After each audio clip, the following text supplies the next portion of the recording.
Hello and welcome to episode 2 of the Block and Load Community Vodcast. That's right, we're back. You've got myself, Jono, Shawnee to my left, Senior Community Manager Sally to my right here, and of course joining the community team this episode is a new face, our resident Senior Level Designer, Googlywaa. So when you've been blasting up the maps, when you've been taking down your enemies on it, and maybe losing, this is one of the men who's responsible for that. Thanks. Yeah, my pleasure, my pleasure. So, in this podcast, we've got a few different topics. We're going to talk about our recent stream against the might of Gamewatcher. We're going to talk about Beta Phase 2, which I'm sure a lot of you are eager to find out more about. And then we're going to grill this man here to find out what makes a good map, what's the easiest, what's the most fun things, what's the hardest things. And, you know, maybe we'll get a little trick or two as well to use in game. So, without further ado, I'm going to pass over to resident shoutcaster and streaming Afocondo Shawnee to tell us about the Gamewatcher stream that we recently did. Absolutely. So Gamewatcher was the second in our series of, I guess we can term them playing against the press. Our very first one was against Notable, which was fantastic fun. And the second one, obviously, is against Gamewatcher. That was a lot of fun for all of us, and it obviously included a lot of new things that we wanted to try, be it everyone trying to be on the microphone and trying to capture as many game feeds as possible. Gamewatcher had a lot of fun. Unfortunately, to quote them exactly, they were a little bit humiliated. Sorry. I think we should start calling it Depress the Press. Depress the Press, I like that. I don't want to, but, you know, we try. We try to have fun and not, you know, completely batter them like a cod. No, but to be fair, the first game, yeah, we did roll over them a bit because we had double Tony and then you guys attacking. So even if they caught a break, they would get melted. But the second and third games, they really kind of brought their defense together, yeah. And you could tell that they quickly kind of learned from their mistakes and gave us a bit, made us work for that notorious victory sign. Yeah, you can see the progression in their tactics definitely from the first one. There was kind of very, very little sort of advanced combos of blocks and stuff, and then it became a lot more tricky to get anywhere. And then I decided to be nice and play Tony, who I don't play at all, and then put a turret in the base. Yeah, a bit of offensive Tony to depress the enemy team. They built a shed, it's like perfect, and so I just... To be fair, in the first game, Jono went straight to their final base before we took their second one and built a load of turrets in there. Yes. Well, that was... Which map we? Kind of an arse move. Mountain Express. Yeah, Mountain Express. Well, prior preparation prevents poor performance.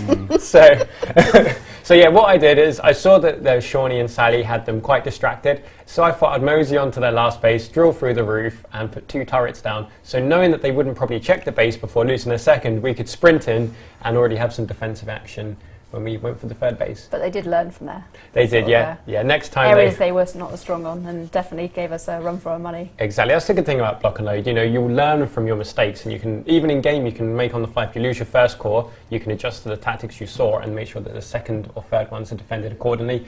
And obviously learn from that. Don't ignore your second and third bases, even if they're still up, because enemies can prepare for when they inevitably advance to it. So there's a little tip there. So of course, Gamewatcher were our second victims. There may well be more in the future, so keep an eye out for that, and we'll try and depress the press. We're going with that. Oh yeah, why not? Let's make it a thing. And of course, on top of that, we've recently come to the end of our very first Block and Load tournament. Now, Sally, you're one of the shoutcasters as well with Shawnee on the final. How do you think the tournament? Yes. Oh, where's my so much excitement. What was your thoughts on the tournament? What did you like? I think it couldn't have gone better really for our very, very first tournament we've ever run. So, you know, the guys were really great, and I thank them for like sort of being cool about reporting their results and being timely, and it all went rather smoothly. Yeah. We had a lot of experience of running these sort of things, and it was kind of one of the smoothest, considering it's the first one. It's kind of only sort of paving the way for the future. Yeah, well, it was a beta tournament, if anything, wasn't it? And it was a very good beta. Yeah, well, yeah, I mean, EGL, fantastic support from the EGL guys who even entered the team themselves. Hopefully next time they'll get a bit further than the opening round. But, you know, their tournament system was fantastic and really kind of helped with the structure there. And big thanks to community member Riddle for actually spectating and recording a lot of the games, because that allowed us to kind of get some analysis. We could show it off to other players, and it allowed Sally and Shawnee to do a bit of a recap on it. Yeah, we did a roundup. That's obviously available on our Twitch channel still. Twitch. And you didn't get to see Nick, you didn't get to see the Gamewatcher match, but you did watch a bit of the. Oh, I watched the league. The league's really entertaining stuff. Yeah, it's just lovely seeing lads that regularly play get really totally owned. Did you find you saw some interesting new things being done to Oh yeah, totally. I mean, like the Mountain Express is a good example when you saw the curtains drop and see how much building they'd done. and the multiple layers of content like within the blocks, it looked like a massive mess and really hard to get to. But just watching the way people play, I mean, like I stated, is that some of those guys regularly thrash our new guys in the friendly mode. And us. Yeah, oh yeah, and us. But it was quite nice to sort of see them getting a bit of payback, I suppose. I mean, I have to say, one of the craziest things I saw is on Fun Factory when they cut down the building and actually built like it looked like a thorny maze of bricks and traps and things. I'd never seen someone physically remove their defensive walls and then just make it as horrific as possible to navigate in this area. And I thought it's a fantastic game. There is a little bit inside me that cries when I see Your total cut down. So, but on that map, Killer Kitten I think was like the star player because when he was just sky bridging all the way underneath the entire map to get to point, which is the only thing you can really do. Yeah. But it's designed to actually do that. So you can encourage, so when you design a map, you don't kind of funnel people towards, this is how you'll play my map, it's this is my map, you have fun with it kind of thing. Yeah, and the calibre of those guys, they're total dominator battlefields. Like in every match we've played against them, I watch them quite regularly.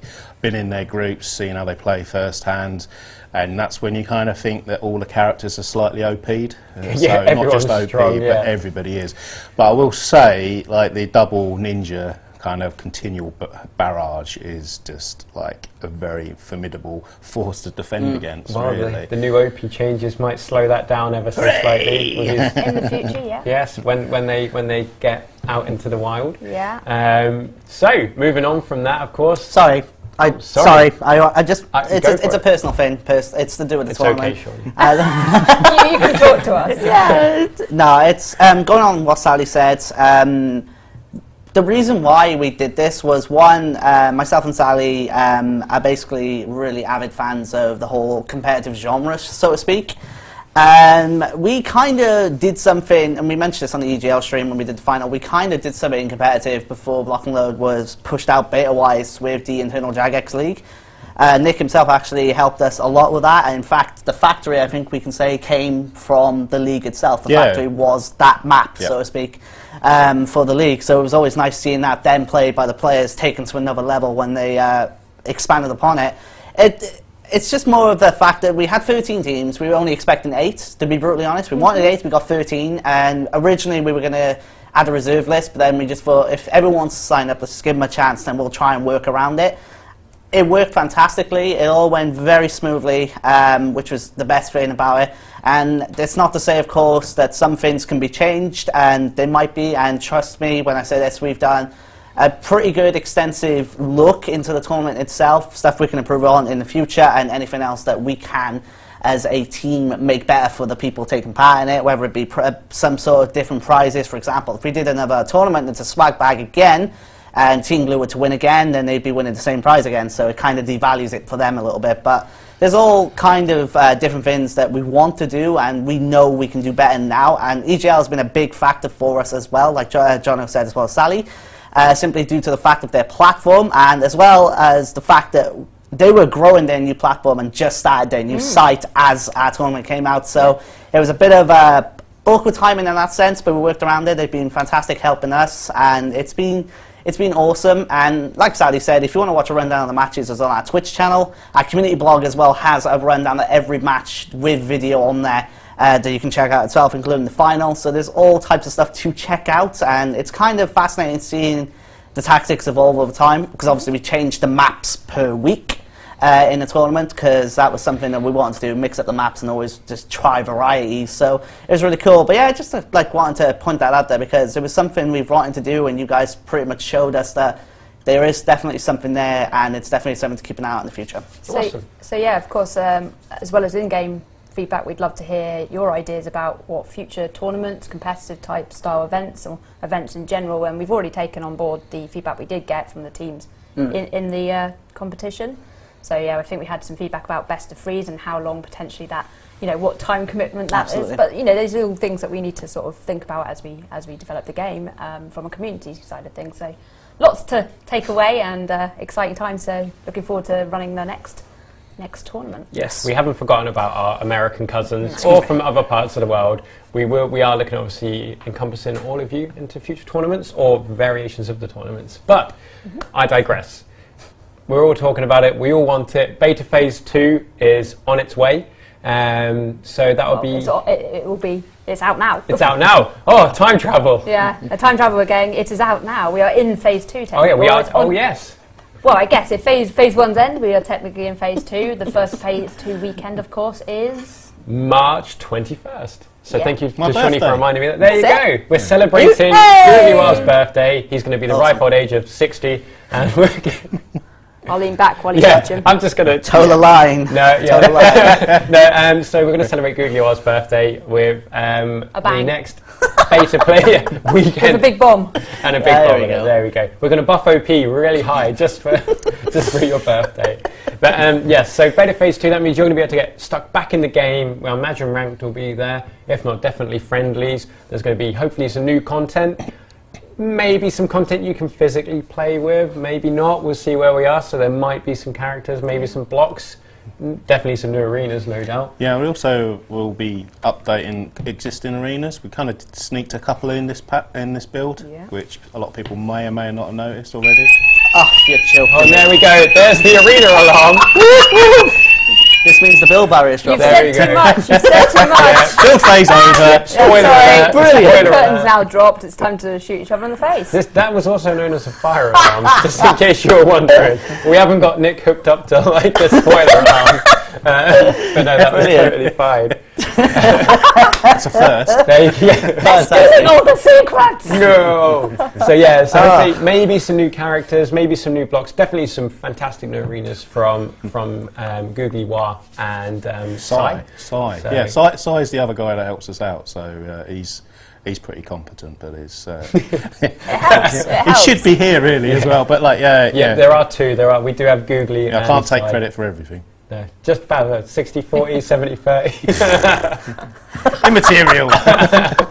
very political. Well done.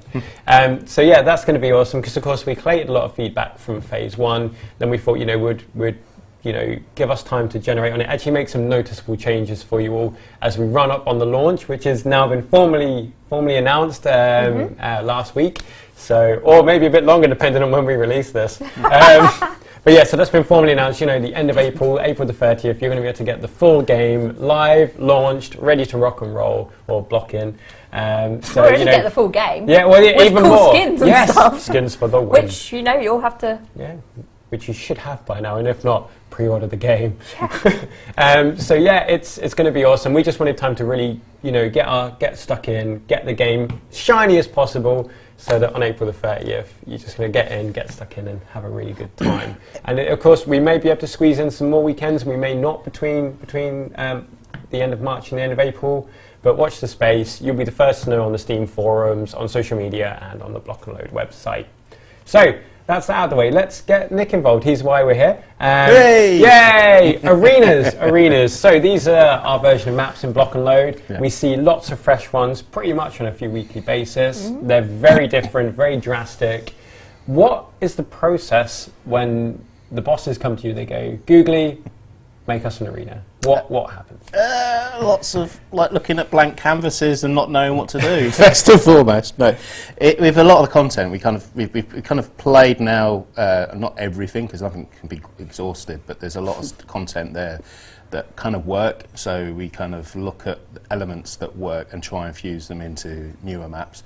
There may be a scenario setup that we really like in, say, Beach Base. And we just take that and we kind of sort of use that as a building block to sort of build on for some other kind of content, really. But at the end of the day, it's just your imagination, because if we give the same brief to, say, 10 other people, you're going to get 10 completely different maps. We've got like a level design Bible, which is only for our eyes only. Super secret. Which is kind of like your do's and don'ts, but we try and break those all the time. Yeah. Just because we can. But then we do. The only time we kind of get the people requesting elements is just when we kind of like, well, can we try out some battle arenas? Yeah. And battle arenas are just like single objective base maps. They're kind of preliminary designed for like a very quick fix but it can be quite a long game, as you know, when you play this game. But I'm a bit more of a fan of like two objectives, and with a final base at the end. We've got some rule sets of how they kind of work, but I think most people that play, like, they really love Mountain Express. So it's definitely, I think, a fan favourite. Yeah, we've tried quite a lot of very extreme content, to say the least, which I can hear now people saying, I don't like falling off the map. So there was lots of that, but that was before we had Skybridge in, and we had a lot of mechanics that weren't really there that you kind of got now. So we potentially might be rolling out some of our older content like to the guys, but we're not quite sure just yet. See where it goes. Yeah. So when someone comes to you, what's the rough length of time from prototyping, thinking about what you want an arena to be, and it being live for the players? Well, we can knock up a map in a couple of hours, like very, very quickly. Very intensive. You always have your head down when we see it about. I just put on some decent music and I just like block myself in, really. That's just to block our noise out, really. Yeah, all that chatty stuff. We're quite loud. But yeah, it depends how you kind of really want to play it. We can kind of like, it depends for me. So like, as an example, when we did the Love Hurts Valentine map, I spent a couple of days what I would class as doodling. So I've got like a test map where I try out loads of build language. So if I know it's kind of Valentine's, I knew there was going to be lots of love hearts. We don't have love heart pieces, so I've got to make all of those pieces.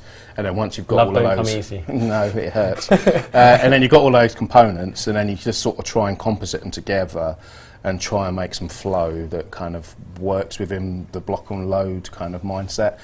But that map, as a good example, was a lot more abstract than what we've kind of gone before, and there is kind of emphasis to sort of push that a little bit further. Yeah. So with a new map, if you want to play safe, we kind of sometimes it's grounded on the floor, sometimes it could be floating in the sky.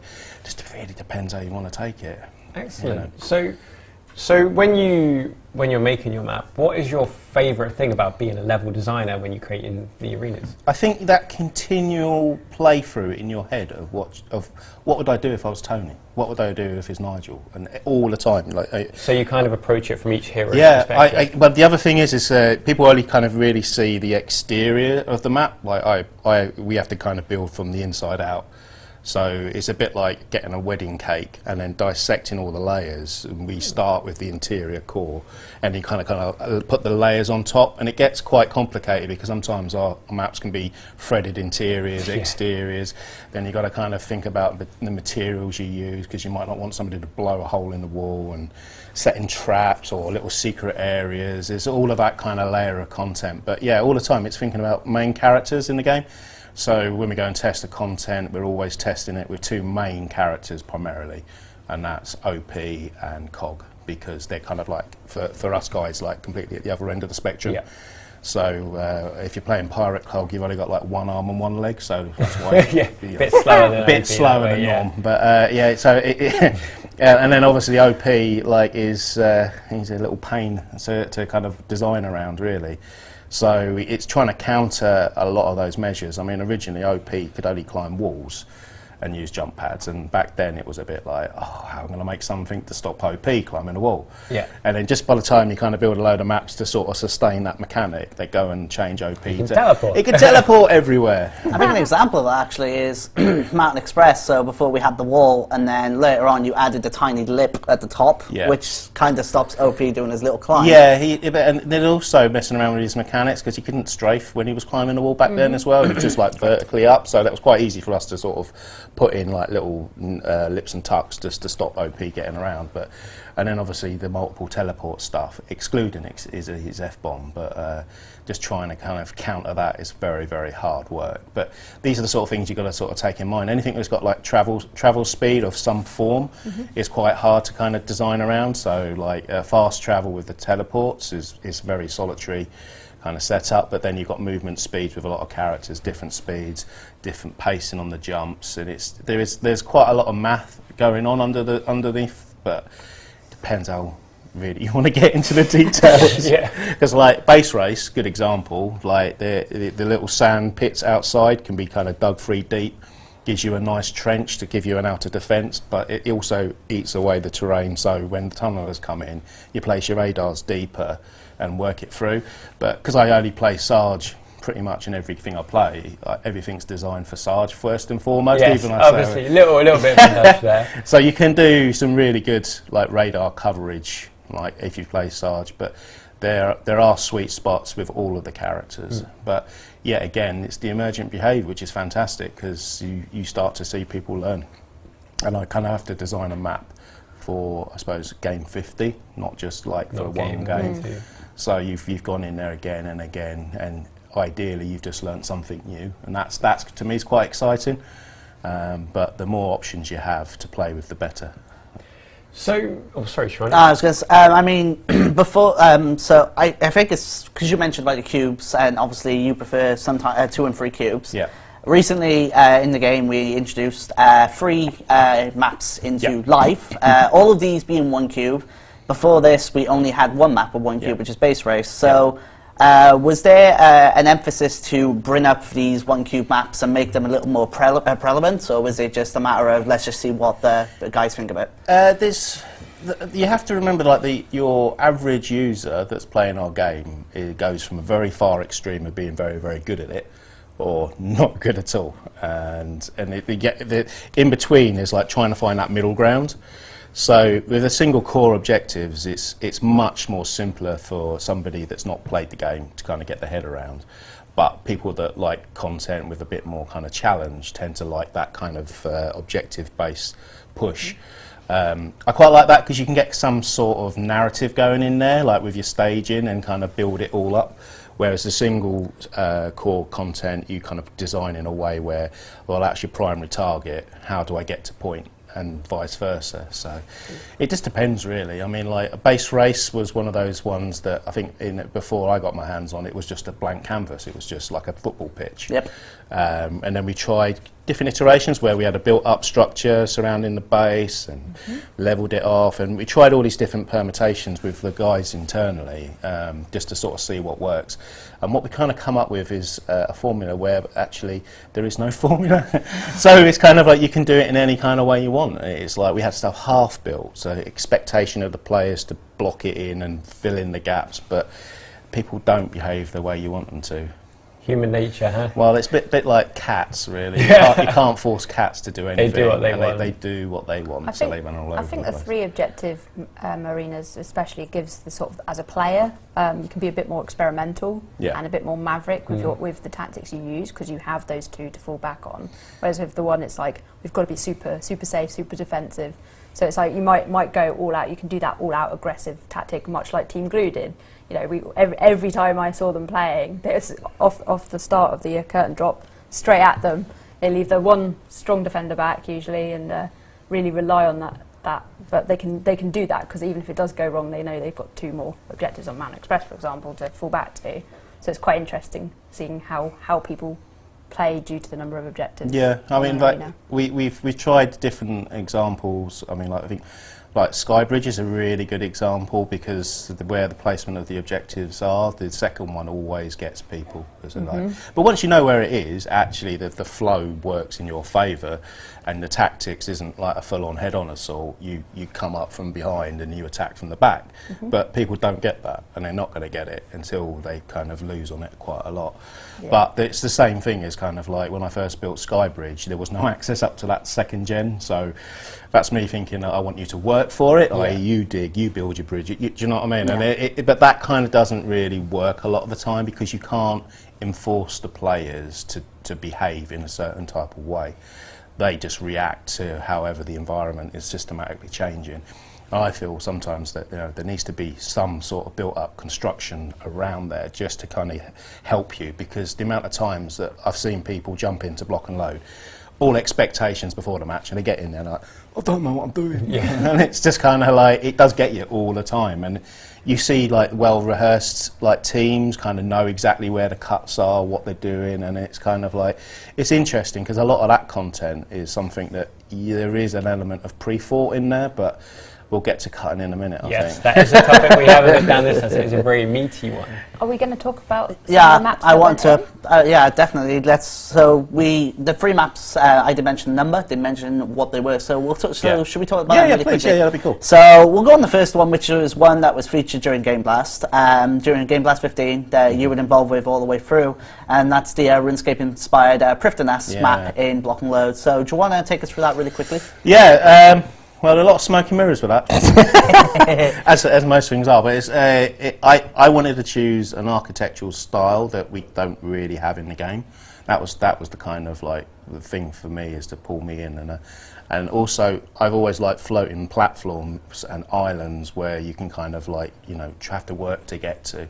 So building that, it's a similar process to when anybody that watched the Game Blast could see like snippets of how I was working, is that I block out core sort of thematic pieces, and I start using those and bolting them together, and then I start importing them into the default map. But the actual map we had as a footprint, we've been working on internally probably for about 2 weeks, where we've done couple of iterations to kind of get the right scale and footprint, and because it works as a really nice flow, it was kind of like, well, it kind of fits what we wanted to do with Prifddinas.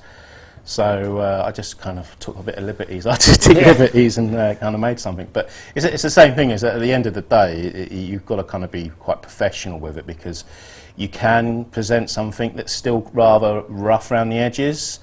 But the other thing I've found personally whilst working on this is that a lot of people are visually stimulated. So if you can kind of play with a lot of the build language, it can really get people on your side. So with that Prifddinas, it's got like a massive central floating column, or a base, or a wizard's tower, whatever you want to call it, multiple exits in and out. I think the version at the moment, there's 2 variants, because we tried it with and without the tower. But the biggest thing for me was the guys that worked on that Elf City, and then you get them playing the map at the, 6:30 in the morning, and they come away kind of going like, yeah, it kind of feels like it. It's not, but it kind of works. But you know, it's interesting, because you don't really know how people are going to take to anything that you build, no matter how many scenarios you've run through it yourself, without that kind of 10-man doing the same. So yeah, so that was Prifddinas.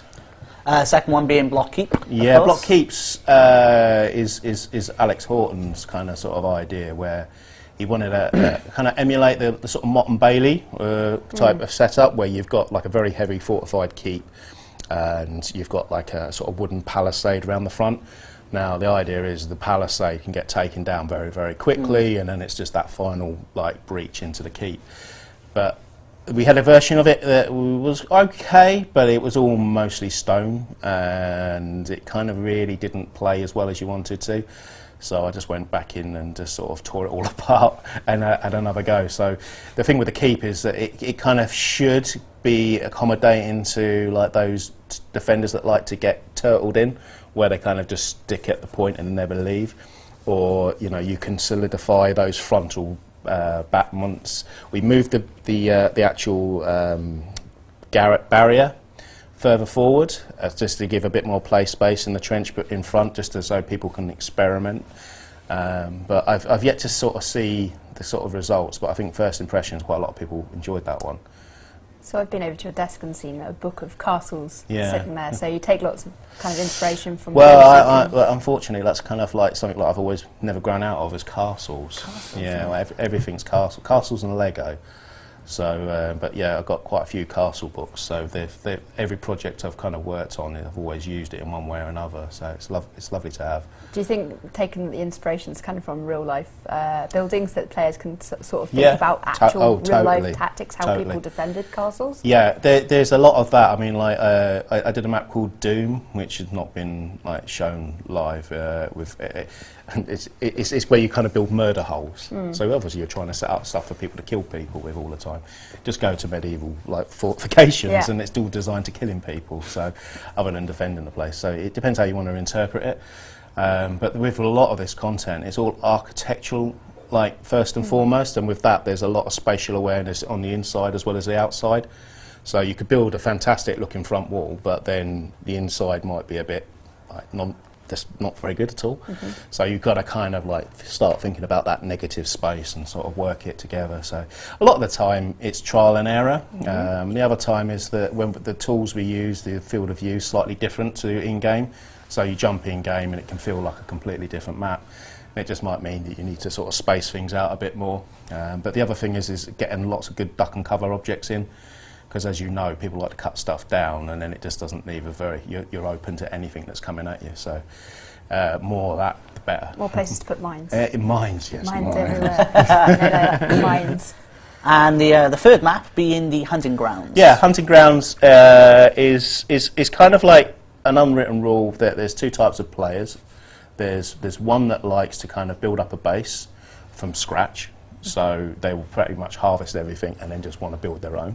And then there's another type of player that really kind of likes to have an established kind of stage to run around in, and then they just like to sort of fill in the gaps. So it's just trying to present two options. So hunting grounds is void of any kind of proper defence, and you've got to kind of in that first 5 minutes fix it. It depends how that kind of plays, because yet again that encourages teamwork quite a lot.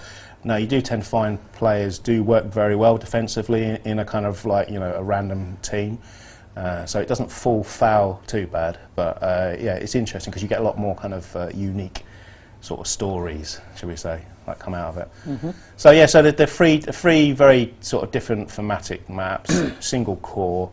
But it's that with the games we've tested on them, we've had very, very close games. Like we had one game on, I think it was Prifddinas, where we were both waiting to see who won because it was just like a pixel's worth of health on both bars.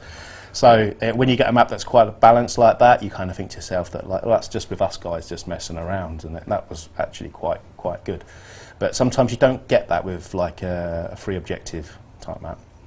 Sometimes you do, but like, you know, it's very few and far between. But when those ones happen, it's kind of like, oh, that was a good game. Cool. Yeah, absolutely. Thank you for the description. Yeah, of the that's new no maps there. So we've kind of gone through what your favourite thing is, and you did mention during that, like, for example, designing a map with like OP in mind and his manoeuvrability is quite a tough thing. So what would you say is the hardest part about designing an arena for Block and Load? Length and width. Maps that are too long, if you're COG, you don't want to and you really want a respawn put down now, so that's bad. A wide map gets to a point where I spend X amount of time out of combat, this is boring.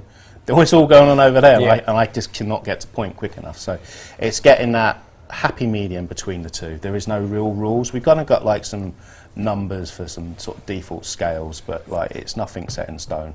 But we just know from playing the game that you take players out of combat for too long, it doesn't work. So you really want to kind of get them in. So we kind of do, I suppose, what you call the main meat grind, which is the main flow. And it's pretty signposted, it's very easy to follow.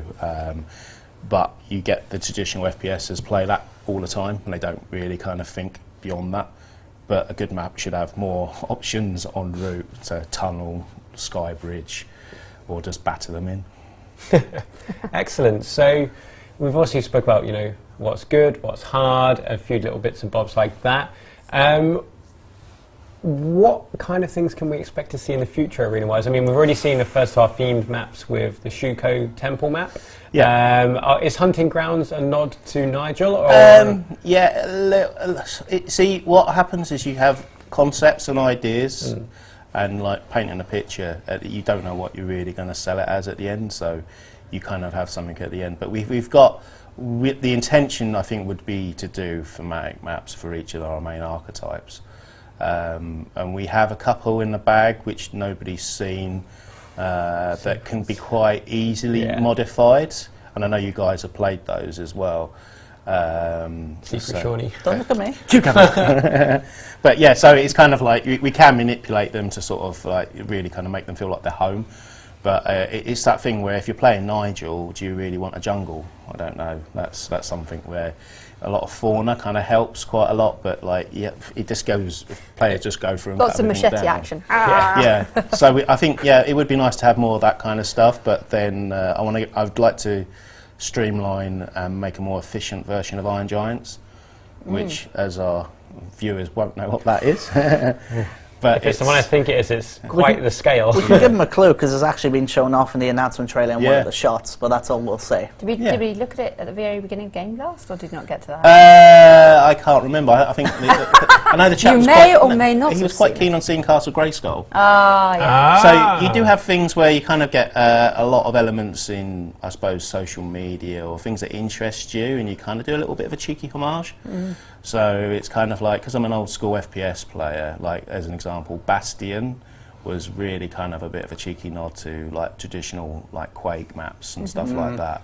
And if you play those, you feel it. You'll feel at home in them. Yeah. That was just before my time, Quake. So I just thought this is really nice. I like fighting in like. Are you on it half felt like term at the moment? yeah, I snuck in. But yeah, I liked how it's kind of like I felt like I was fighting into like a little village. It was in regards to how it's structured. Like you fight through the main gate, and inside it felt like you were in their main base, and then their last base felt like a last stand. Like in kind of like Helm's Deep, they got the little room at the back. I kind of felt like I was fighting into this structure, and as you start to win, the enemy kind of get a bit desperate in a way. Like they've got this last little base after their grand fort, and I really like that. No, in the back of your head, that's what you want. Yeah. But the reality is something completely different. Because the Bastion, yet again, is still like I'm not happy with it.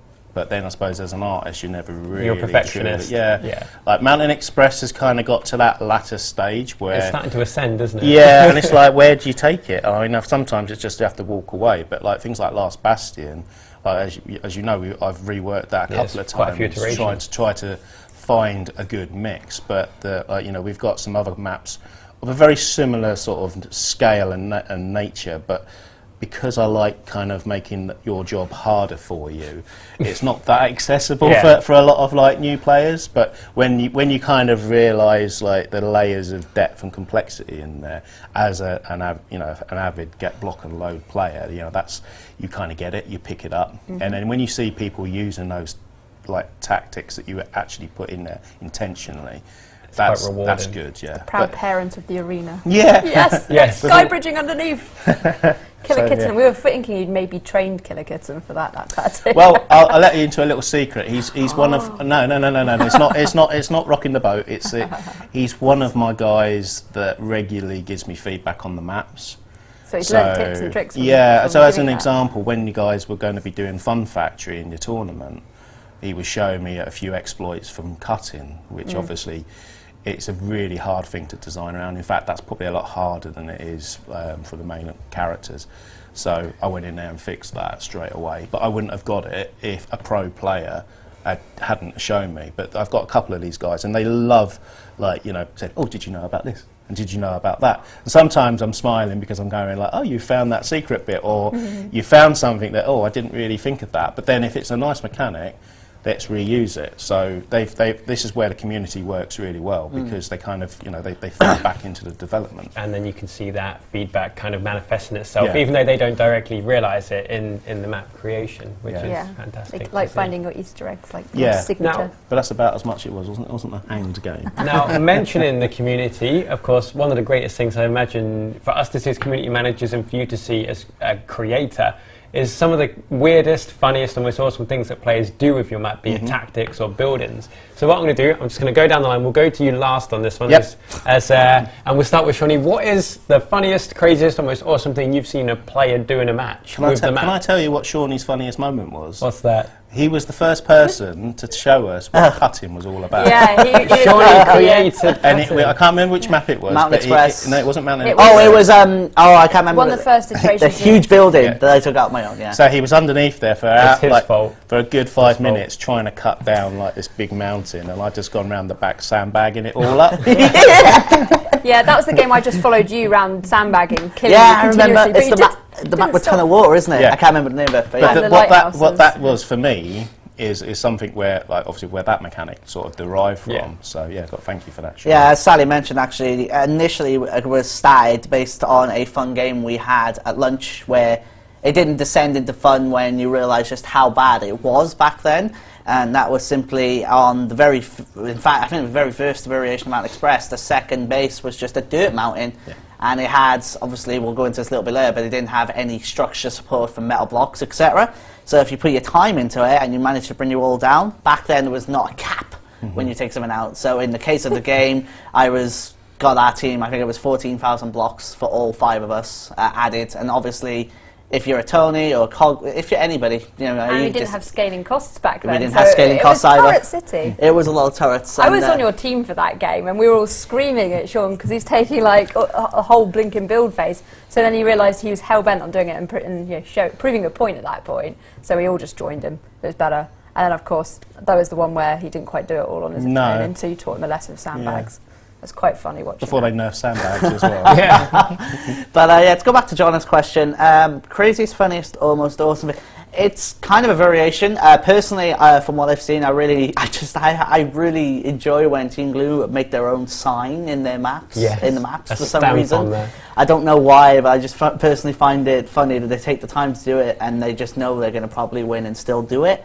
There was a certain screenshot I saw on the Steam Community Hub, which was basically on Mountain Express, the final base, the big building, was taken out completely, and then what came out of that was its own. It was that building, but replicated in player-created blocks, but it had little hatches, little drops, health blocks, and ammo everywhere. So basically, it was just their own little fortress built. Possibly off a custom map, maybe, possibly. Yeah. Impressive as it's not. I'd be impressed if it was an actual game. I can't quite remember, but it was really awesome. I guess craziest is obviously to Slat and Huskana, who spend an abnormal amount of hours destroying these maps and actually helping you find things by doing it, funny enough. Well, I like making their life harder. So. Yeah, bigger maps, more bricks. How about you then, Jonah? For me, I've always been, since I was young, an RTS player. I love building bases. I tend to be a bit more turtley. You know, so I love seeing what players create in game. So for example, on maps like Stronghold or Mountain Express, where you've kind of got this template which will work fine as a defense, but you can still build upon it. And you'll see these players create lavish castle walls with turrets and buildings and doorways, or I love like mini houses, or like multiple walls with little force gates. Let's not forget my wooden hut. And your wooden hut. What exactly. game? When did we do that? That was on Beach Base. You made a wooden hut. We were playing a decent team too, we were playing Beach Base, and we were playing against Kiwi, No Limit, Orsty, and 2 others I can't quite remember. It was a wooden hut, but it had a beautiful doorbell of a mine. I was like, don't you blow that up. All hell's going to like break loose if you blow up my little hut. You rang the doorbell. Someone did. Yeah, someone ran it. Yeah. Yeah, I think my favourite one was we were playing Stronghold, and we were playing as a team, and we came up against this group who had just built another castle, a whole new castle at their first base. But not only that, they'd used force gates for windows so they could look out at us, but we couldn't shoot them. And I love seeing the initiative of people building upon the existing arenas to add their own little bits, and that's why like you can't really predict. Sometimes the barrier will fall and there's nothing. Sometimes there's your defences, and then sometimes there's a whole new section of the map appeared or disappeared, depending on who you're against. So for me, yeah, I love seeing crazy builds and things like that when it drops. What about you, Sally? Well, I like all the creative stuff, and I got quite into making maps when we were working on Ace of Spades, of course, as well we're now getting stuck on that. Yeah, we'd just put Sean on either painting duty, or we'd send him around a map that had 1x1 holes, and just fill them up. We've just made them so you can distract you. Oh yeah, he did make that beautiful curling ring, or whatever you call them. But I really like the sort of ingenious stuff that maybe isn't away from the main gameplay, but just it's so funny seeing how far away they can mould the game into something they enjoy, such as initially we saw the roller coaster that a player made, and they had a series of images where they, using speed pads and everything, it was from one end, I think it was it was on base race. Was it base race? From one end to the other, and you follow it down, and it's like a roller coaster. You jump down, you holes, and you get pinged up things and bounce things. That was a really good first one. Then, of course, very recently we saw Yoshi to Mario's video, the obstacle course. I really, really enjoyed that video. I watched it probably twice. 2 of his good friends in there challenging him to get from one end of base race again. It seems to be the creative thing. It's that open sandbox thing. To the other through a series of crate mazes. I couldn't work out half the time. I'm like, that's a lot of crates. They did a good job on that. But yeah, all sorts of horrific traps, and it kind of, it's a bit of fun, but also it shows like how devious you can get, and obviously by doing that sort of creative stuff, you've kind of learnt oh, actually that works really well, I should use that when I'm actually battling. They actually at some point in the video were saying maybe we should play ranked and actually try and do stuff like this. This seems to be very effective. The way they're placing turrets and the places that he was getting really caught out on. I think my favourite point was as he was getting up to the end, that last jump, and somehow he managed to die just on the steps. Oh, and he literally died on the steps of the base. Foot of victory, and also the bit where he first came out into the air outside the maze, and everything was just dropped and blew up. It's that kind of one-hit wonder explosion, but it's so worth it. All those big kind of traps paying off. I think that, and obviously my own personal one where I dropped our one and only Venger into a horrific trap. Yes. Again on base race. Always happens on base race. But yeah, it was just the surface sunk down, and I dug a channel all the way down to the lava and left one block with a mine on it in case he landed there, and then alcoved it. So you couldn't climb up at that point as OP, and it's too far. Probably too far now to blink, but we didn't have blink back then. But I knew he'd play OP, and I specifically built that to trap just the OP. So stuff like that, I really like the creative sort of designs that we get to see. Awesome. And what about you, Googly? Well, I think it's people, really, because at the end of the day, they're the people that make or break your experience. So you can see some really, really interesting stuff. I think that one of the funniest things, I can still see it now, is watching Jesse Cox sat on top of the mountain with all of his mortars. Yes! And I wasn't watching the game, but I could hear what sounded like a crazed Viking just like shouting war chants and laughing like a madman. And you know that's a mechanic's fun to play when you kind of walk over it and see his target just absolutely obliterated. So it's when you see things like that you kind of think to yourself, there's something about the game that actually is quite a lot of fun. And then the dirtiest mind you might have, you get the most pleasure from playing the game. So as an example, Nigel on Skybridge, fake blocks everywhere. And it's one of those maps that's been designed in a way that if you do like dig a couple down, just fake block it. You don't need to put any traps. It's just let gravity do the legwork. So it's kind of like, it depends really, but I think it depends what mood you're in. But I like watching people. I like seeing how they behave, and you can, like, because I play Sarge quite a lot, you're quite pivotal in changing the overall pace, really, unless they're like double OP, like banging it. But other than that, it's kind of like, I kind of like supporting my team in that way, because it's kind of more often than not you realise that a lot of players don't have any proper forward thinking, as much as we try and encourage it and give you the tools to do it. So it's interesting when you start to play with like some random people and they've just completely blown you away by what they've done. And I think I get more pleasure out of that every day when I play. Would you feel that's because you're a level designer and you're creative that you really enjoy seeing I think so. There's a lot of respect for people that can play classes well. Yeah. Too well, you start to hate them. Yeah, he wins. Well, not naming any names, but it's like when Shawnee plays Eliza, and you kind of realise that, like, yeah, Eliza's quite powerful. I thought you weren't naming anybody. I just said Eliza. No, I thought you said you weren't naming people. Yeah, okay, I'm not naming any names. But then, that's the same thing. It's like Nigel in the right hands. Oh, he's a mentalist. The tiki heads. Well, it's not tiki heads. If he knows how to play that cone of vision thing that he chucks at spot spray. Like, for me as Sarge, that's one of the most infuriating nemesis that I can go up against. Because it's like, how do you counter that? So it's things like that, but yet again, it's people. People are the best and worst thing about it. So, and every game you play is like, sometimes you don't expect people to build what they build. I mean, I think the other there is one other element though, is that it's the amount of people that you see take a quick look at block and load and they go like, nah, it's not my cup of tea. And it's like, you sit them down and they play it and they go, oh, I quite like that. So I quite like that as well. It evolves over time. I really love when you're in a game and you drop into a trap and you're annoyed because you're dead, but then you realise, that's so clever. Like, literally yesterday, all we had is a simple a cube, bear traps around it, and then another layer bear trap, a gap, another layer bear traps, and then another gap, and I landed on the gap of the mud.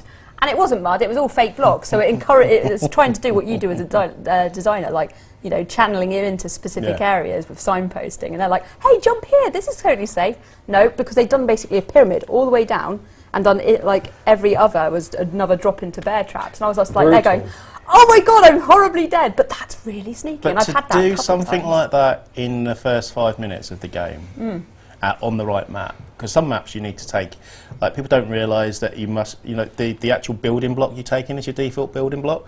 Like really pay attention to what map's going to get chosen, because you'll find that some of those building blocks are a lot more effective if you take them in. So a good example is the house brick in Fun Factory. Everybody has to have that, but people don't, because they've got the shiny shinies, and it's like, well, no, actually take it, because you can do so many misdirects with it, and people just don't get where you are. So there's that element as well. So it allows you to sort of almost, not fake blocks, it is a block, but misdirect people as a hero that isn't Nigel or OP. So it's, And the other thing is if you got like lots of crates around, and it's like, oh, another stack of crates. build your own stack of crates, build another one, and then you realise that players get a bit confused. And if you just like get them out of their usual flow, and with something like that, throws them off. Yeah, and obviously mines. Yes, I sometimes I put like radars in there, although it's quite, you know, an important block. And you go, oh, but it will get destroyed in there. But people don't look. No. It's just like the newer players don't look up. It's the superhero effect all over. Or dogs. So yeah, I mean, I was going to give away a tactic that I pretty much do every single time on Mountain Express, and I'm not going to do it. I'm sure multiple people do, but I know every time we get our streaming fall teams. Off the map? Yeah, well, I try not to, but yes, it does occur. But yeah, I was like, I'll keep that one to myself, because otherwise I'm going to get trolled every time. I'm like, how are they finding this? So yeah, there's lots of cool stuff still to find out there. That's what I really like. Awesome. So we know our little favourites there and what we can expect to see in the future. Now, a very hot topic in the community is block cutting. We've touched on it before. Seeing as you're the man that can make or break block cutting in the game and physically influence it, what's your thoughts on it, and what kind of direction are you taking in regards to controlling it? Well, I remember before we released beta, I was putting in content that was designed to be cut. And people were like, oh, you don't need it, you don't need it. I'm like, you will, because people want a quick cut, get some extra bricks, and you know, work it like that. And it's kind of become a staple, I suppose, building block with what we create. But things like Mountain Express was out in beta for a good couple of months before people started getting it, like getting the cuts. Not just, I'm going to troll you with this cut. I'm actually getting the right resources. Kind of. And then you start to realise the emergent behaviour starts to teach other players, and then you realise that a lot of teams are starting with X amount of blocks, a head advantage and all that. So it's like the design come in, and then they start reducing, scaling back, and then you've got to be a lot more efficient with your cuts. So we've gone from very drastic, like you've said earlier on, with like a very large number of bricks, or sorry, blocks, and then it kind of comes to something now where you need to harvest kind of economically. So, and like I stated, there's a lot of content that's been added, which is math based, that within about a minute and a half you can cut a very substantial chunk of environment in a lot of maps. That actually creates a very natural defence. But I won't say where those are, but like there are a lot of them that if you kind of look for the right signposts, they are there. Can we talk about beach base? Yeah. Because this is a particular one of mine. Initially, there was so to explain it, you come out of your main spawn, you run up, and it's near the second base. There's a little mountain slash building. Initially, there was nothing there, and then of course there was a couple metal bricks there, and then of course it's been added into granite. Is there any particular reason why you added like the metal bricks into that structure in particular? Because obviously I want to mess with people's heads. Of course, for those who aren't aware, metal blocks don't abide by the usual physics rules. So in order to cut or drop, you have to actually separate the metal block from both the floor and the structure it's attached to. So it makes it a bit trickier. So you have to actually get inside the structure sometimes. So it's a way for Googly Inside to kind of control a healthy kind of cutting environment and also protect the actual maps. Because some of you can make half the bloody things disappear. So it's kind of a way to kind of, whilst we can promote it and keep it healthy, it kind of keeps the maps. I think the map that you've used as an example is probably the best example out of all the maps we've got, because the players got used to cutting it in a certain way to give X amount of no man's land. It was an island. Yeah. There was a match we had on stream where the build barrier dropped, and 30 seconds later, it was literally an island of one base, an island of another base. The middle was just water. So that's my warning bell right there. It's not like, oh, you're cutting down what I don't want you to. Well, it is part of that, but it's the thing. It's that thing where it's kind of like, well, if I've just paid X amount of money for this game and I've just had my first game and I've walked straight into that, I'm like, that's not fun. So it's partly to sort of like, not exactly put a leash, but just to sort of just slightly tether like the flow. So what I would like to do, because this is me, every other build I'd like to swap those metal blocks around so they're not always in the same place. Oh, you're horrible. I was going to ask you man. that, just over time, just slightly moving them. Yeah, because that gives me immense pleasure watching people kind of go, so what this map here, and it's just like, well, you know, it's a bit like when somebody comes to me and says, oh, I found a really good secret like in Mountain Express, and I'm like, oh yeah, you found the other 4. And they're like, there's 4 more, and then they kind of run off and try and find Base Race has a lot of good secrets. Yeah. It's kind of like a signature motif in some respects. You have to put it in because like sometimes you've done all that bloody digging, and for what? And it's like I spend half my time as a tunnel rat and not actually see the light of day. But if I know that there's going to be a little respite sort of area where I can just get my thoughts, like the better. But sometimes strategically they work, sometimes they don't, and I try not to say anything because I want people to find them themselves. Well, it adds personality. Like, I remember the first couple of times I found the little rooms with the wooden crates in on Base Race. I thought as someone made this, like a player in the game. But then it's nice to kind of go. It gives personality to the map. And one other thing as well is sometimes we get a Googlywaa Easter egg, be it a face or like an iconic icon. But yeah, we love seeing Easter eggs, and can we expect to see more little Easter eggs? Yes, you will be. I mean, are they going to be more devious? We're going to have to do a job where we're going over all the existing content and sort of clean it all up. But I'm going to look into sort of putting a few of those in. We have been requesting a little bit more, but I can't say just yet. We don't want to spoil any surprises. But I'm an explorer type of gamer, so when I play a lot of games, I like really just taking in everything. It's going to reward people who do dig into the centre of the map. So that I would like to actually really give you something when you get that far. Yeah. But what you don't want is just to deviate from the main flow. So that the tactic becomes defined rather than... So yeah, so it's quite it's something that you kind of like. It's nice to have, but it's a bit like any secret that you find, you think you're special because you found it. Yeah, I mean, to be fair, one of your Easter eggs is a smiley face, I believe, on the bottom of a map. That's size 1. Size 1, sorry. So I guess it kind of softens the blow of falling off the map and dying. But then you look up and see a smiley face. Yeah, now Googly says hello. No, just a big thumbs up. So yeah, it's great to see across the community. Of course, we see the threads come up as soon as they've said, oh, I found this, I found that. So it becomes a mini. Somebody asked, like, why are they on the base of the maps? And I said, because that's the last thing you see as you're dying. So it's kind of like very poetic, very soothing. There, so it's kind of like, it's something you kind of, just want to say, like, they are. It's stuff, there is always little bits and there's tricks and tips all the way through. I mean, the content that the users sort of show you, when I hold my hands up and go, that really wasn't by design, but I'm going to use it anyway. Feature.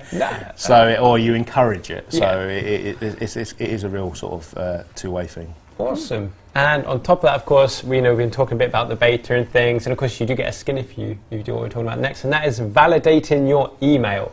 So the main strengths of validating your email, of course, you protect your account name for block and load, and you do unlock also the awesome OP skin, which is called, what is it? Fixie OP. Fixie OP there. So not only do you get a stylish new look for your resident ninja, but of course, you make your account that much more. And of course, do check that you've got an email that you actually have access to and you use, because that's how we're probably one of the main ways we'll be notifying you when we will be doing our open sessions of beta. Yes. So obviously we've announced when our first one is, but yes, make sure you've got that in there. Of course, we've got the new account way of logging in on the website, so you can go in, log in with your Steam logins, and you can see that you can also resend your validation email if you did not receive it or you've lost it. You can resend it from there now, so that's new, brand new, really cool. Ready for this, so no excuses. And don't forget to check your junk box, because sometimes of course your security system will automatically see a junk box. Spam folder. Spam folder, junk box there. And because sometimes, what was it, coming from a company, it will get put into there. So check it in there, because you might miss some glorious code, a heads up, or a notification on something like brand new arenas or beta weekends or a launch. Who knows what mysterious things. So keep an eye on that email validation. And with that, I think that brings us nicely to the end of today's community VOD. So big thanks to Shawnee, to Sally, and today's guest, Googlywaa. Yay! So no doubt we see more awesome arenas coming from Googly and his colleague, Si. Of course, if you have any feedback on the VOD or anything you'd like to see arena-wise, why not go on the Steam forums, make a thread, or post a discussion in any feedback ones we've made, and you never know what may or may not appear going forward. Yeah. Yeah. So with that, we'll see you next time.